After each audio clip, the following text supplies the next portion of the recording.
Hello students, इस lecture विच असी discrete series के लिए मीन डेविएशन फाइंड करना सीखांगे। तो मीन डेविएशन का डिस्क्रीट सीरीज़ के लिए फॉर्मूला रहेगा summation f into d over n.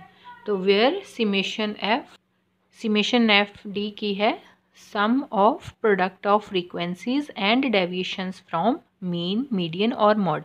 तो इत्थे भी असी तीनों तरह के मैथड्स के नाल सीखांगे फाइंड करना डिस्क्रीट सीरीज़ के लिए mean deviation from mean median and mod. तो अगेन सानू तीनों मैथड्स अप्लाई करने के लिए पहला फिर mean median and mod find करना पेगा। तो इस सीरीज़ दे विच क्योंकि डिस्क्रीट सीरीज़ आ तो मीन फाइंड करने के लिए मैं फिर डायरैक्ट मैथड ही यूज़ किया है। तो पहले सानू समेशन एफ एक्स फाइंड करना पेगा, दैन असी मीन फाइंड करांगे। इस तरह मीडियन फाइंड करांगे। मॉड असी इत्थे सिंपली इंस्पैक्शन मैथड दे नाल कर लांगे, बिकॉज अगर असी दूसरा मैथड लगाने ग्रुपिंग मैथड तो वो बहुत ज़्यादा लॉन्ग हो जाता। तो इदा की केस में जिथे असी बहुत सारिया इको ही नूमैरिकल के अंडर चीज़ा फाइंड करनिया हो उत्थे फिर असी इंस्पैक्शन मैथड नूं ही प्रैफर करते हैं। तो जो असी फ्रीकुएंसीज नूं इंस्पैक्ट किया तो हाईएस्ट जी फ्रीकुएंसी है वो 18 आ, उस तो जी नैक्सट सैकेंड हाईएस्ट कि है 12। तो highest and second highest value के डिफरेंस ऑलरेडी 6 का आ। तो इंस्पैक्शन मैथड के अंडर वैसे भी ये जो 4 तो ज़्यादा होना चाहिए। तो इतने साढ़े को डिफरेंस 18 माइनस 12 6 का डिफरेंस आ। दैट मीनस इंस्पैक्शन मैथड इतने काम कर सकता। दूजी कंडीशन इंस्पैक्शन मैथड की कि जी हाईएस्ट वैल्यू आ शुरू के या एंड च ना हो, तो इतने वो भी केस नहीं है, ना स्टार्टिंग च ये वैल्यू ना एंड च। और तीजी कंडीशन की होंगी इंस्पैक्शन मैथड की कि जोड़ा हाईएस्ट वैल्यू आपां तां ही ये सीधी चूज़ कर सकते हैं कि अगर ये जी सीरीज़ हैगी आ वो या तो ग्रैजुअली असेंड होंगी हो या डिसेंड। हुण इत्थे ठीक है हौली हौली असेंड हो रही है 3 12 18 फिर ग्रैजुअली डिसेंड हो रही है।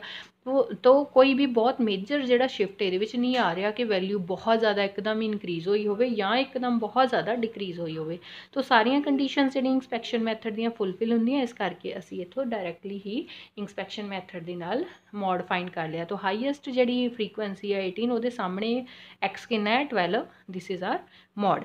तो मीन फाइंड करने के लिए हुण असी पहले समेशन एफ एक्स फाइंड कर लैंदे आ, दैन एन नाल डिवाइड करके साडे कोल आ जाएगा इत्थे मीन। इस तरह मीडियन जोड़ा आ वो वास्ते सानू पहले सी एफ कॉम्यूलेटिव फ्रीकुएंसी बनानी पेगी, वो भी असी इत्थे बना के दैन मीडियन फाइंड कर लैंदे आ। तो इत्थे देख सकते हैं कि एफ एक्स करन तो बाद साडे कोल जिहड़ा समेशन एफ एक्स 534 आ गया और समेशन एफ आ गया 45। तो डिवाइड करके मीन आ गया 11.87। मीडियन के लिए एन साडे कोल 45 आ, समेशन एफ प्लस 1/2 किया असी 23rd टर्म आ गई साडे कोल। 23rd अगर असी कॉम्यूलेटिव फ्रीकुएंसी के देखिए तो इस क्लास के आएगी, ये सामने ही साडे कोल जो एक्स है वो है 12। तो ये साडा मीडियन आ गया। मॉड साडे कोल भी पहले भी 12 सी। हुण असी डेविएशंस फाइंड करनिया। तो डेविएशंस असी तीनों फाइंड करांगे, मीन तो मीडियन तो मॉड तो भी सेम ही रहनगियां, बिकॉज मीन तो मॉड जिहड़ा साडे कोलों सेम ही आ। तो मैं एक ही जगह ते इत्थे दोनों जिहड़ियां वो कैलकुलेट कर लाँगी, बिकॉज ये साडे कोल इत्थे same he uh जाणगियां।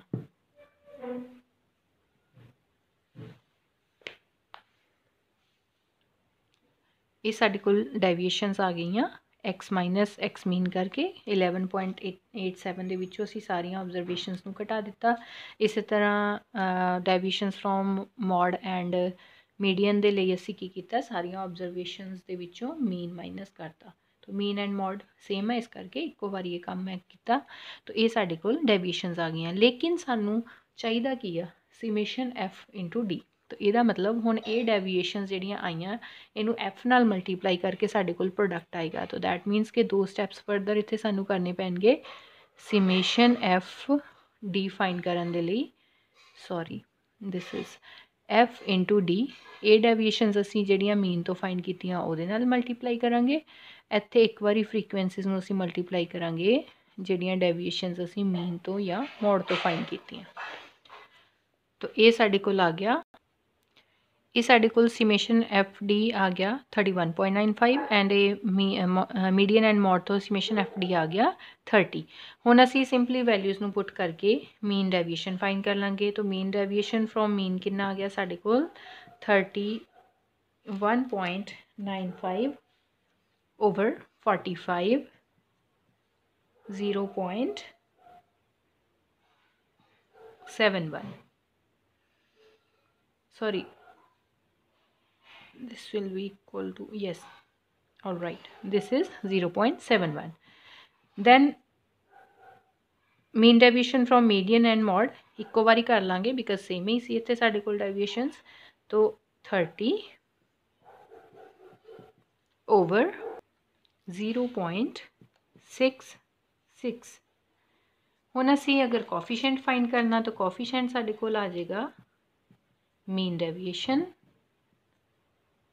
from mean divided by mean deviation आ गई साढ़े कोल 0.71 ते mean साढ़े कोल है 11.87, 0.059। इसी तरह mean deviation coefficient of mean deviation from median और mod ये साढ़े कोल कितना आ जाएगा 0.66 डिवाइडेड बाय मीडियन कितना है, मॉड भी 12 है मीडियन भी, सो इसलिए इसका सेम ही आंसर आएगा 0.055। तो ये असी फाइंड कर लिया mean deviation and it's coefficients from mean median and mod for a discrete series. हुण यही सेम असी काम करांगे अगे कॉन्टीन्यूअस सीरीज़ के लिए। नैक्सट मैं इत्थे जो कॉन्टीन्यूअस सीरीज़ की एग्जाम्पल लई आ, तो ये हुण असी तीनों मैथड्स के नाल मीन डेविएशन फाइंड करांगे मीन मीडियन एंड मॉड तो। तो फर्स्टली इत्थे मैं mean median and mod find कर लैनी आ। सो मैं इत्थे वीडियो नूं पॉज कर रही हाँ, सीधा वैल्यूज सॉल्व करके ही कंटिन्यू करांगे बिकॉज अदरवाइज़ वीडियो बहुत लॉन्ग हो जानी आ। और तुहानूं वैसे भी मीन मीडियन मॉड ते फाइंड करने का तरीका पता ही आ। सो ਉਹਦੇ ਲਈ ਤੁਸੀਂ ਪ੍ਰੀਵੀਅਸ ਲੈਕਚਰਸ ਨੂੰ ਵੀ ਦੇਖ ਸਕਦੇ ਹੋ ਜਿਹਦੇ ਤੋਂ ਮੀਨ ਮੀਡੀਅਨ ਮੋਡ ਫਾਈਂਡ ਕਰਨਾ ਤੁਸੀਂ ਅਗਰ ਕੋਈ ਕਨਫਿਊਜ਼ਨ ਆ ਤਾਂ ਉਹ ਤੁਹਾਡੀ ਕਲੀਅਰ ਹੋ ਸਕਦੀ ਆ। ਸੋ ਅਸੀਂ ਸਿੱਧੇ ਹੀ ਮੀਨ ਮੀਡੀਅਨ ਮੋਡ ਦੀਆਂ ਵੈਲਿਊਜ਼ ਨੂੰ ਫਾਈਂਡ ਕਰਨ ਤੋਂ ਬਾਅਦ ਡੈਵੀਏਸ਼ਨਸ ਫਾਈਂਡ ਕਰਦੇ ਹਾਂ। इस सीरीज़ ਨੂੰ सॉल्व करन तो बाद मीन 42 आ गया, मीडियन 43.1 एंड मॉड इज़ 46। हुण असीं तिन्नां तो डेविएशनस फाइंड करांगे, दैन उन्होंने फ्रीकुएंसीज़ नाल मल्टीप्लाई करके FD फाइंड करांगे। तो वो करन दे लई हुण सानूं पहले डेविएशनस फाइंड करनियां पैणगियां। Deviations from mean, from median, from mode, then इन्हां डेविएशनस नूं मल्टीप्लाई करके FD from mean, FD from median and FD from mod.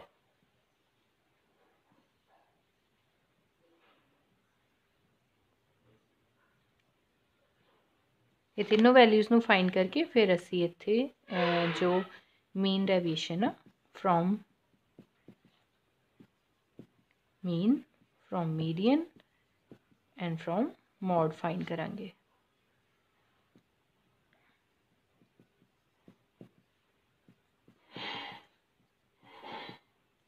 Formula तुसी देख सकते हो कि सेम है जिहड़ा कि असी डिस्क्रीट सीरीज़ दे विच यूज़ किया सी। फॉर्मूला ये भी वही सेम रहेगा,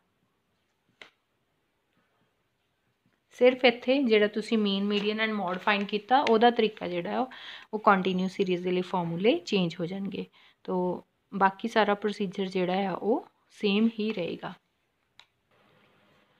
तो इत्थे सारियां असी फ्रीकुएंसीज़ एंड डेविएशनस नूं मल्टीप्लाई करके साडे कोल summation FD from mean, from median and from mode आ गया।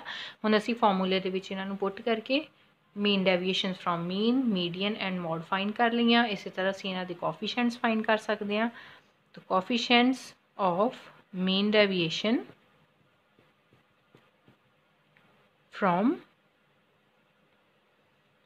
Mean, from median and from mod, उसका फॉर्मूला की रहेगा mean deviation over mean, mean deviation from median, mean deviation from mod. 15.04 अगर mean deviation from mean find करना तो फिर coefficient find करना तो फिर mean deviation from mean he use करांगे। दैन मीन कितना सी साडे कोल 42। हुण mean coefficient of mean deviation from median find करना, तो मीन डेविएशन किहड़ी यूज़ करनी जिहड़ी असी मीडियन तो फाइंड कीती आ। 14.92 ओवर 43.1 मीडियन आ। मॉड तो फाइंड करने वेले मीन डेविएशन फ्रॉम मॉड कितनी आई सी 14.96 डिवाइडेड बाय मॉड कितना है 46। तो इत्थे साडे कोल कोफिशिएंट्स आ गया 0.35, 0.34 एंड 0.32। सो इस दे नाल ही साडे जिहड़ा तीनों सीरीज़ दे लई मीन डेविएशन फाइंड करन दा जिहड़ा असीं मैथड आ वो सीख लिया।